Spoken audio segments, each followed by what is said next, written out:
In a land where the sun kissed the earth with relentless heat and the winds carried whispers of discontent, there lived a young man named Sunday Igboho. His name was spoken with a mix of hope and awe, for he was no ordinary man. Sunday was said to have the heart of a lion and the wisdom of the elders. Born in the ancient town of Igboho, where the hills stood tall and the rivers sang songs of history, Sunday grew up hearing tales of bravery and justice from his forebears. One fateful day, the cries of the people grew too loud to ignore. The farmers could no longer till their lands in peace, the traders feared the roads, and the mothers wept for their missing children. The land, once vibrant with the songs of joy, had become a shadow of itself. Strangers roamed the villages, bringing fear and despair. It was said that these strangers, headsmen from distant lands, carried destruction wherever they went. Sunday Igboho could no longer bear the sight of his people suffering.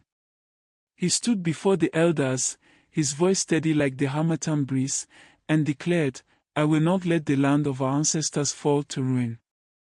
I will fight for our freedom and the dignity of our people." The elders, though wary, saw the fire in his eyes. "If you must take this path, do so with wisdom and courage. The gods will guide you," they said. With that, Sunday embarked on his journey. His first act was bold, a call for those who brought harm to the land to leave. The people marveled at his bravery, for no one had dared to challenge the invaders so openly. They began to gather around him, finding strength in his words and hope in his actions. But the path of a hero is never easy. One night, under the cover of darkness, the king's warriors came to Sunday's home. Armed and ruthless, they sought to silence him. They stormed his dwelling, destroying all in their path. Yet, Sunday escaped, his fate seemingly guided by unseen hands. News of the attack spread like wildfire. The people's anger grew, and their support for Sunday only deepened. They began to speak of him as a chosen one, a man destined to lead the Yoruba people to freedom. Songs were sung in his honor, and the movement he started became a force to reckon with. Sunday traveled far and wide, carrying the message of self-determination. He called for unity among the Yoruba people, urging them to rise above fear and division. "The strength of the baobab tree lies in its roots," he would say. "We must stand together, or we shall fall alone." The journey was fraught with trials. In foreign lands, Sunday found himself imprisoned, his enemies hoping to extinguish the light he carried. But even in chains, his spirit remained unbroken. The people rallied, their voices echoing across oceans, demanding his release. When he was finally freed, he emerged stronger, more determined than ever to see his vision realized. Sunday's tale became a story told by the fireside, a story of a man who dared to stand against giants, who faced betrayal, exile, and hardship but refused to surrender. The elders would say, "Sunday Igboho carries the spirit of Ogun, the god of war and iron. He is a warrior of the people." And so, the movement grew, like a mighty river carving its path through the land.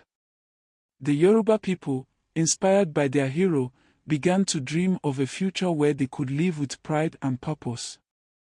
The journey was far from over, but one thing was certain: the spirit of the people had been awakened, and with Sunday Igboho leading the way, they believed anything was possible.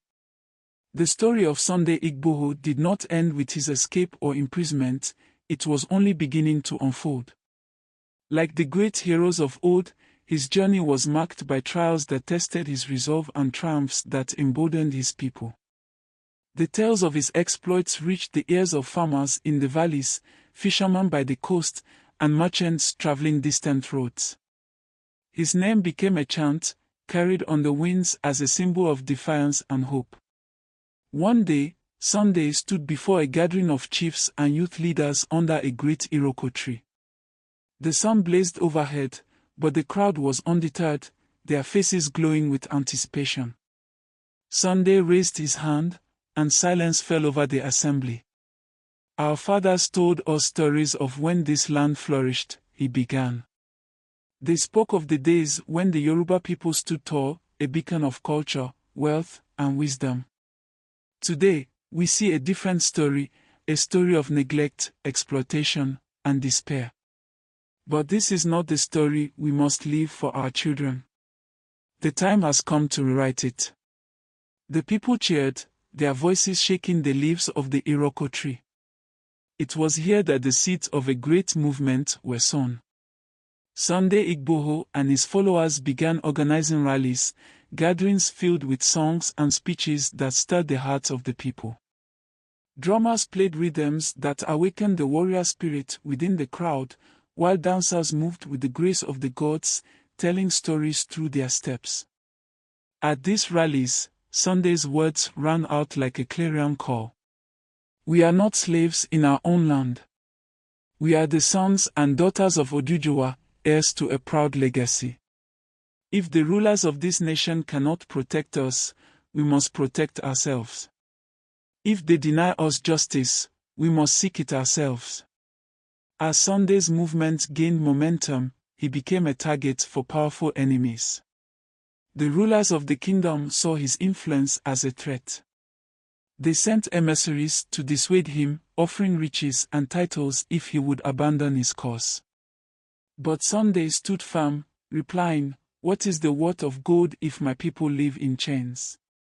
I will not sell their future for a handful of trinkets." When bribery failed, his enemies turned to intimidation. Soldiers were sent to his supporters' villages, instilling fear and chaos. Yet the people, emboldened by Sunday's courage, refused to bow. Instead, they strengthened their resolve, organizing defense groups to protect their lands and families. The story of Sunday Igboho became not just his own but that of an entire people standing together against oppression. The elders, often cautious in times of conflict, began to see Sunday as a figure destined for greatness. They likened him to Ogun, the god of iron and war, whose strength and determination could reshape the world. They blessed him with sacred symbols of protection and wisdom, declaring, "May the spirits of our ancestors guide you and the gods watch over your path." But Sunday knew that the road ahead was not just about strength, it required strategy, alliances, and unity. He began to reach out to Yoruba leaders in the diaspora, calling on them to join the cause. His message resonated far beyond the borders of his homeland, inspiring Yoruba people across the seas to rise in solidarity. Communities in Europe, America, and Asia began to organize protests, write petitions, and fund the movement. The drums of freedom, once faint, now thundered across the globe. However, the kingdom did not relent. They sought to crush the movement through force and propaganda, painting Sunday as a rebel and a troublemaker. But the people knew the truth. To them, he was a warrior fighting for their survival, a voice for the voiceless. One night, in the quiet of a small village, an old storyteller gathered children around the fire. She began to weave Sunday's story into a folktale, telling of a man who carried the hopes of his people on his shoulders, a man whose spirit could not be broken. The children listened with wide eyes, knowing that this was not just a tale of the past but a story still unfolding. As the fire of the Yoruba movement burned brighter, the tale of Sunday Igboho grew richer with every passing day. The elders whispered that the gods themselves must have placed a mantle of destiny upon his shoulders. His courage was unmatched, his words like the sharp edge of a sword cutting through despair, igniting the hearts of even the most disheartened. It was said that Sunday's voice reached every corner of Yorubaland, from the bustling markets of Ibadan to the serene groves of Ekiti. Messengers carried his words, and wherever they arrived, the people prepared. They came from far and wide, farmers with their hoes, hunters with their spears, artisans with their tools. Women tied their wrappers tightly and joined in, their ululations piercing the sky as they declared their readiness to defend their land and their children.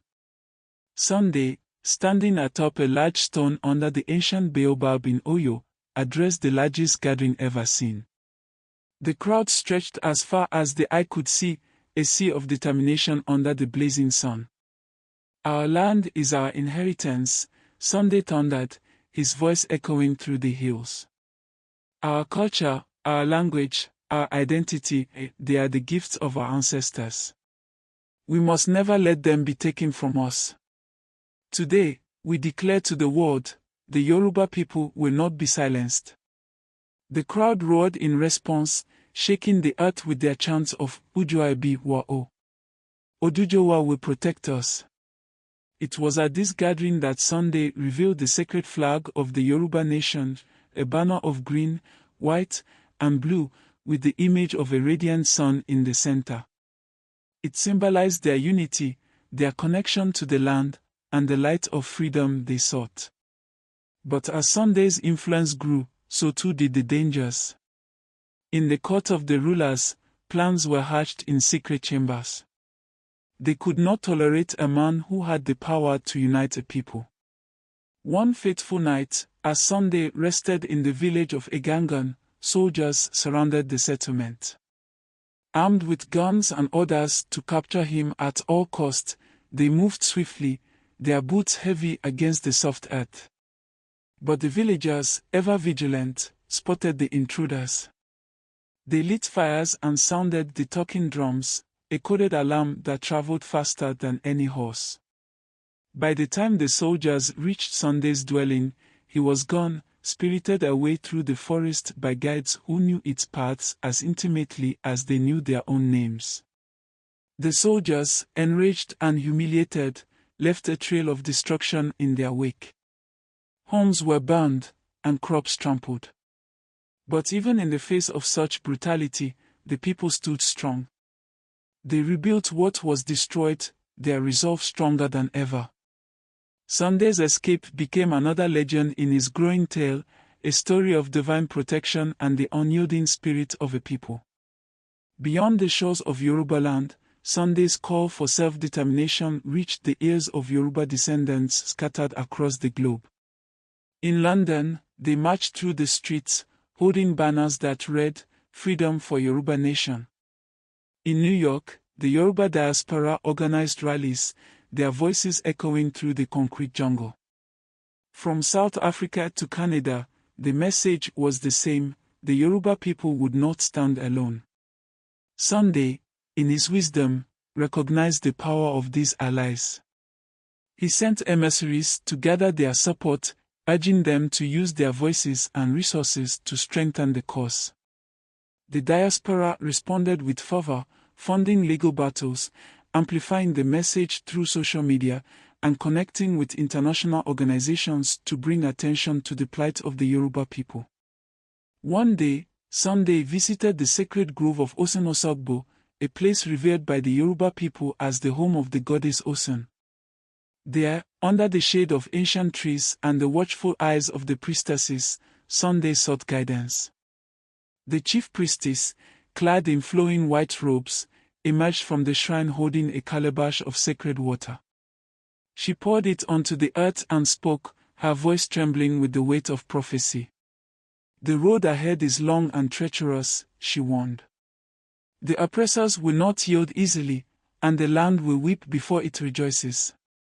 But fear not, for the ancestors walk with you. Stay true to your purpose, and the light of Odujowa will guide you to victory."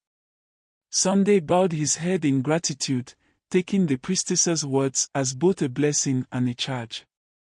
From that day forward, he carried a carved staff blessed in the grove, a symbol of his commitment to the struggle. As the months turned to years, Sunday's movement evolved into a structured force. Youth leaders emerged, each assigned to specific tasks, organizing protests, spreading awareness, and building alliances. Women played a pivotal role, their strength and resilience driving the heart of the movement. They sang songs of freedom, their voices rising in harmony with the drums that had become the soundtrack of the revolution. Despite the constant threats and challenges, Sunday's resolve never wavered. When asked if he feared for his life, he simply replied, "What is life if it is lived without purpose? I am but one man, but together we are a force that cannot be stopped." The winds of change swept across Yorubaland, and with it, the movement led by Sunday Igboho grew in strength. It was not just a movement of resistance, it was a cry for justice, for the reclaiming of a people's dignity. The Yoruba people, long weary from the neglect and abuses they had suffered, began to see in Sunday a beacon of hope, someone who understood their pain and their dreams. As Sunday's influence spread, he gathered a band of loyal followers, men and women who had witnessed the suffering of their kin and were ready to follow him to the ends of the earth. These were not just warriors in the traditional sense, they were farmers, traders, students, and artisans, everyday people who had had enough.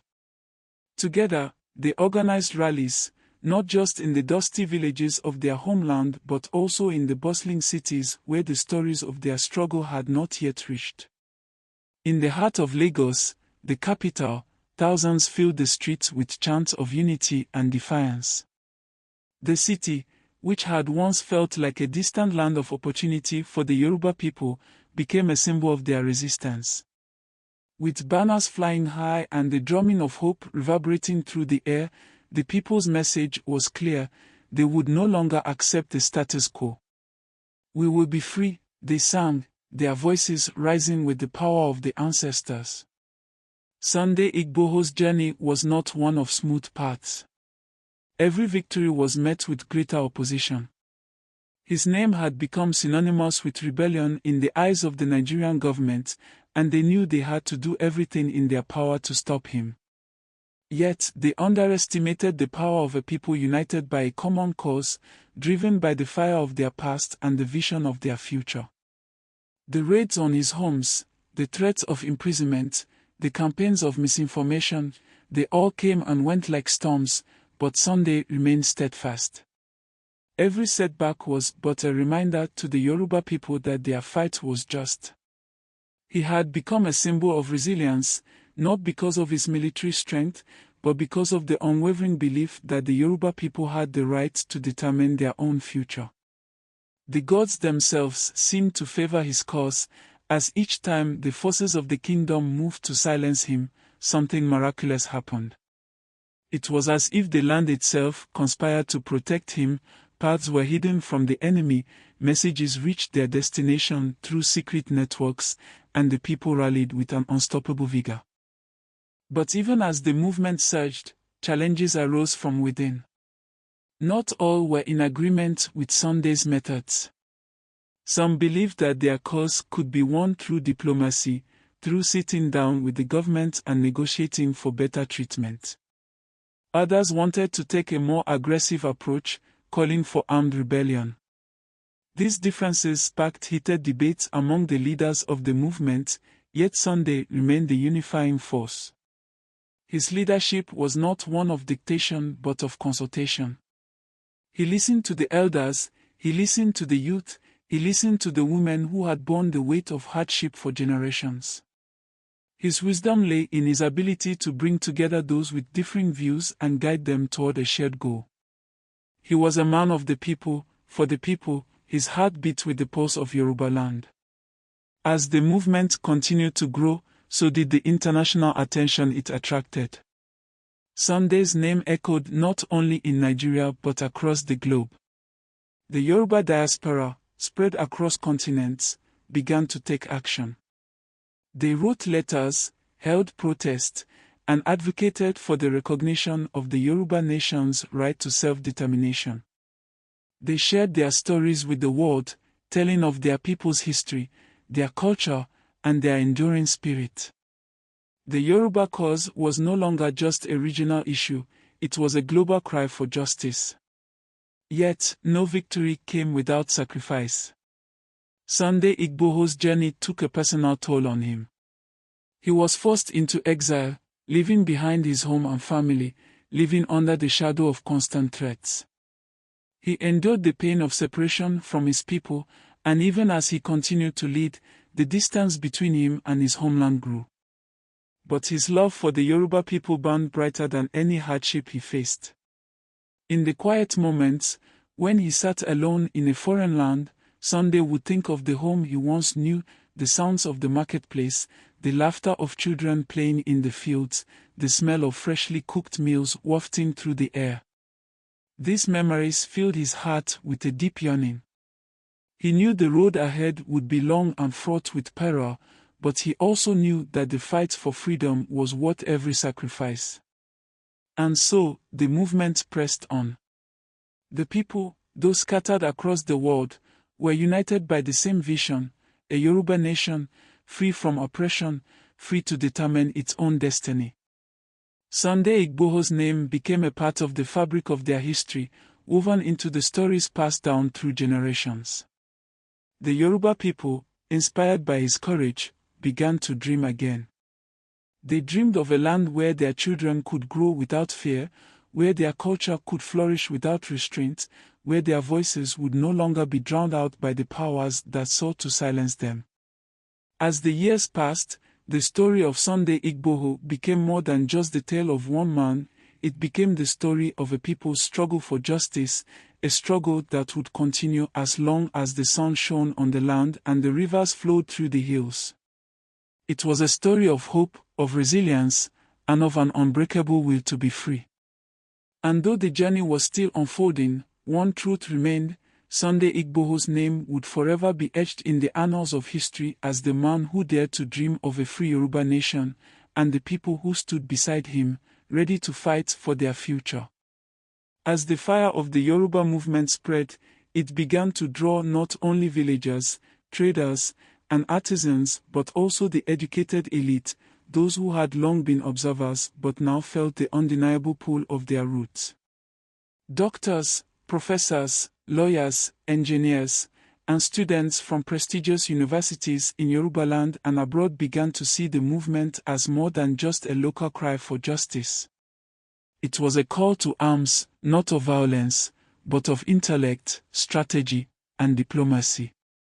Among this new wave of supporters was a young professor of political science named Dr. Ayadil Ajibade.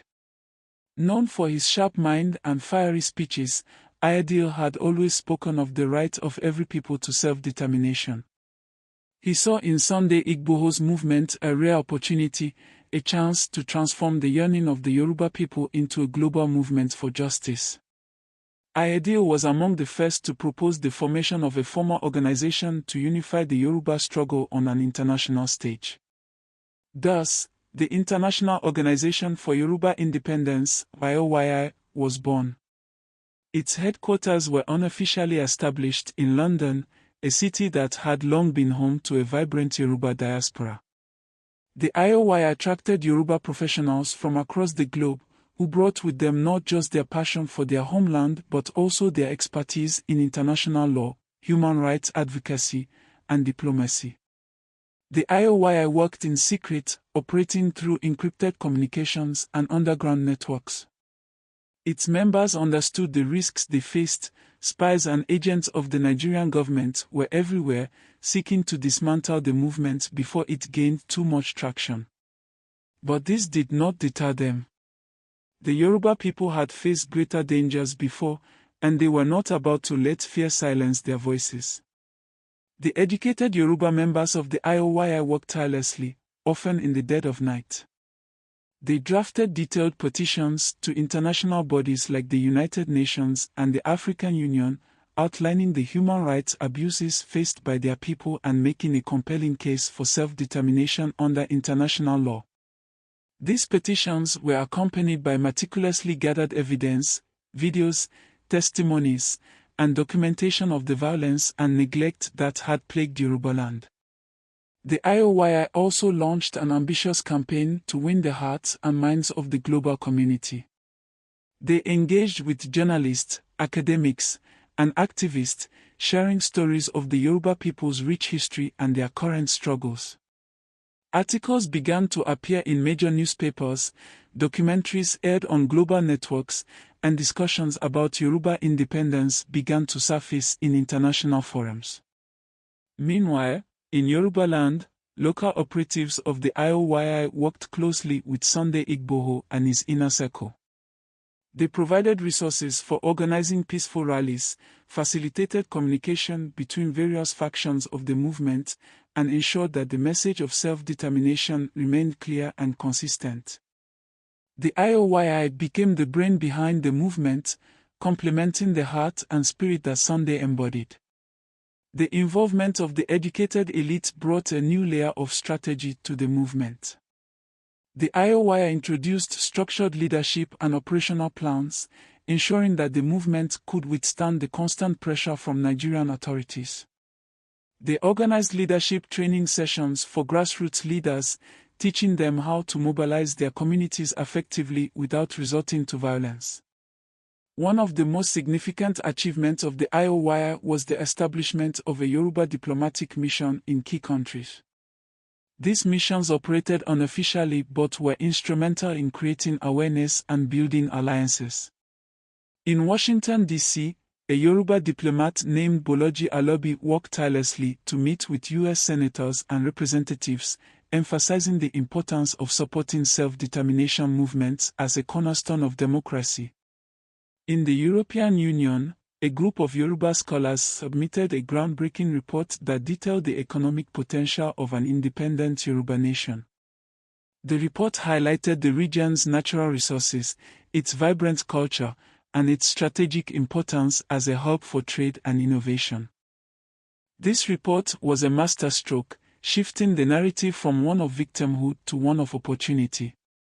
Technology became a powerful weapon in the hands of the educated Yoruba activists.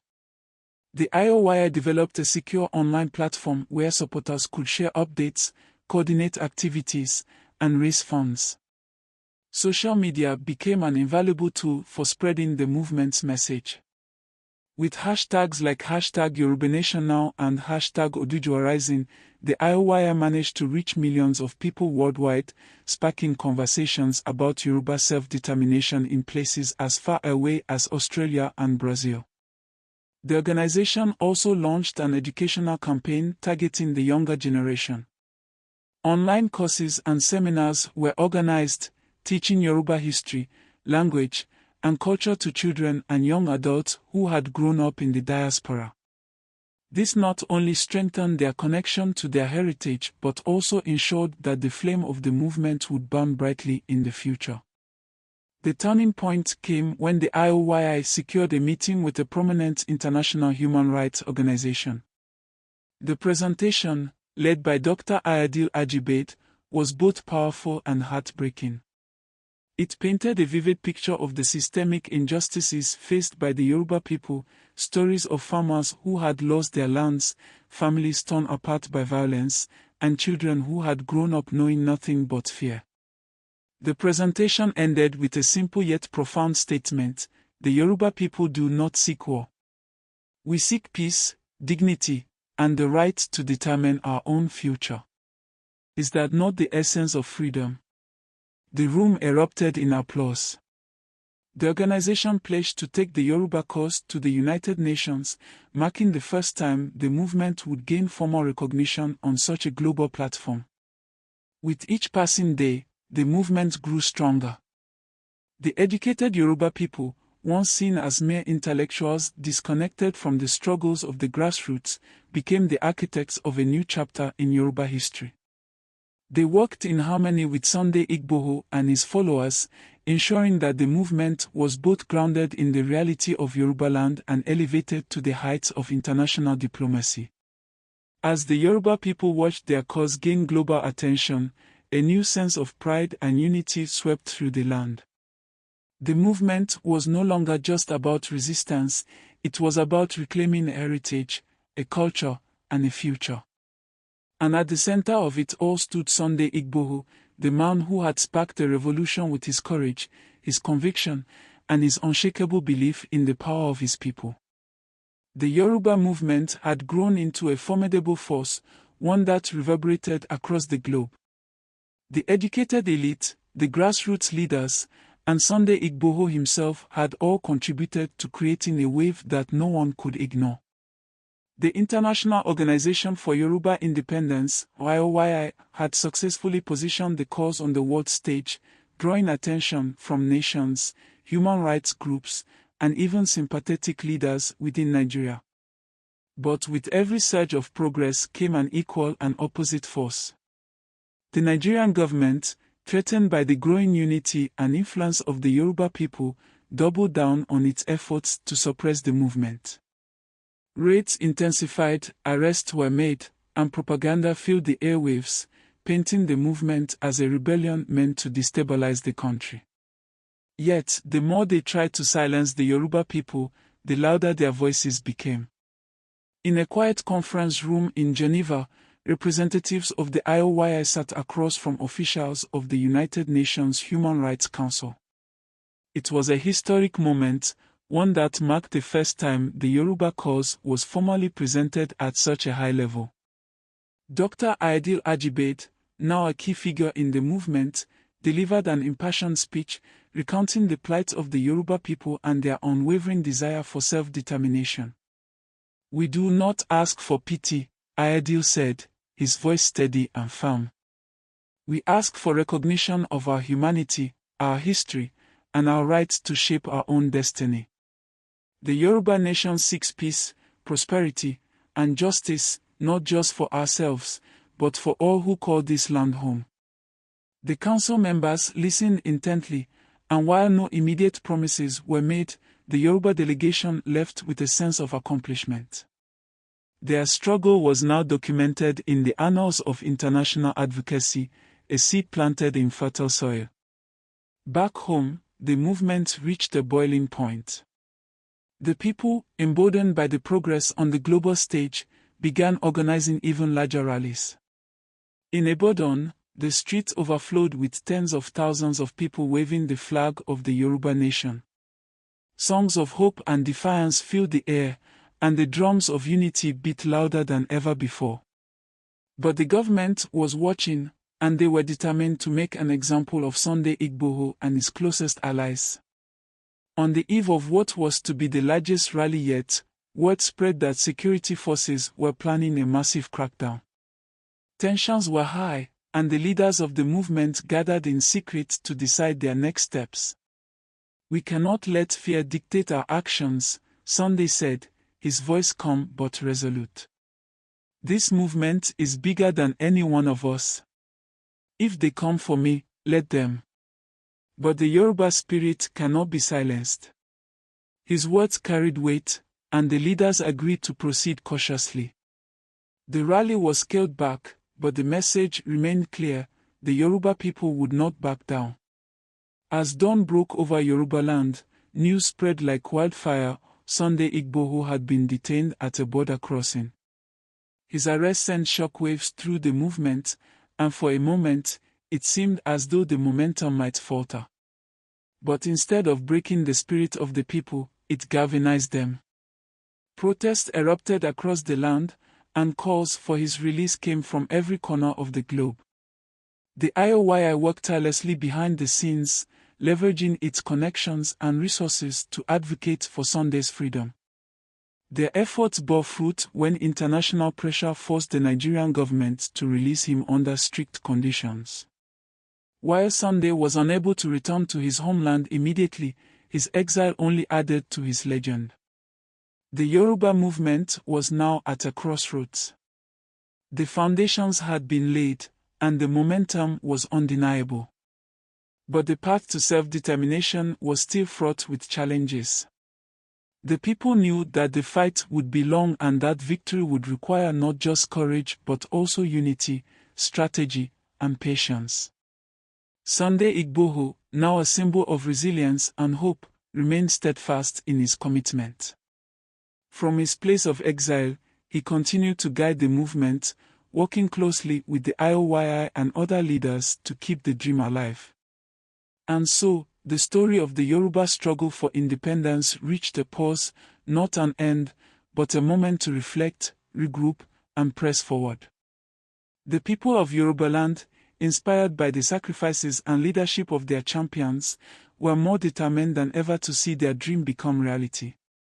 The tale of Sunday Igboho and the Yoruba movement was far from over. Across the land, whispers of a new strategy began to emerge, plans to strengthen alliances, forge deeper connections with other oppressed groups, and push for a referendum that would let the Yoruba people decide their fate. In the distance, the drums of unity continued to beat, signaling that the fight for freedom was not just a story of the past but a living, breathing struggle that would define the future. Wait for Part 2 coming out soon. Support our movement, Deep Dive Africa Folktales and eBook Store. At Deep Dive Africa, we are dedicated to uncovering Africa's untold stories, bold struggles, and rich cultural heritage through powerful folktales of resilience, hope, and empowerment. By sharing these captivating stories, you amplify voices that have shaped Africa's past, present, and future. Dive into Africa's powerful folktales of struggle, survival, and empowerment. Empowering knowledge, discover hidden histories and groundbreaking ideas that inspire change and action. Be part of meaningful dialogues that spark awareness and drive solutions for Africa's progress. Explore our ebook store, payhip.com/Echoes of Africa shop. Browse a curated collection of books that empower, educate, and inspire.